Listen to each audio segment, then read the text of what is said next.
Hello বন্ধুরা, আমি আলপনা বলছি। দেখো, আরেকটা মিনি ব্লগ নিয়ে চলে এলাম। আর দেখো, হাতে দেখো বাজারের ব্যাগ। কাজ থেকে ফেরার পথে বাজার করে নিয়ে ফিরছি, আর মুড়ি সুড়ি দিয়ে এসেছি বন্ধুরা। পুরো রোদ্দুরের তাপ তো, তাই জন্য। আর পুরো ঘেমে স্নান হয়ে গেছে, বাড়ি গেটে চলে গেলাম। দেখো, তারপরে কী কী বাজার করি চলো তোমার সঙ্গে শেয়ার করি।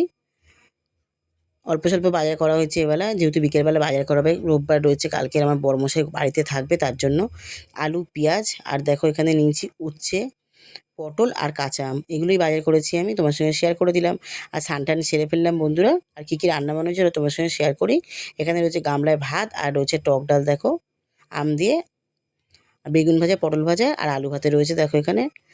আর বৃষ্টি পড়ছিল বন্ধুরা, ক্যামেরা নিয়ে একটু বাইরে বেরিয়ে পড়লাম। আমার তো নেশা, তোমরা জানো। বৃষ্টি হচ্ছে, তোমার সঙ্গে একটু শেয়ার করবো বলে। আর বড় মেয়ে দেখো স্নান করছে ওদিকে। তারপর বন্ধুরা খাওয়া দাওয়াটা সেরে ফেললাম দুপুরবেলা। আর বড়মশাই বিকেলবেলা ক্লাব কচুরি, তরকারি আর জিলাপি এনেছিল, ওগুলো খেলাম টিফিনে। তোমার ছোট্ট মিল ব্লগটা কীরকম লাগলো অবশ্যই জানিও। ভালো লাগলে লাইক কমেন্ট শেয়ার করে দিও। টাটা।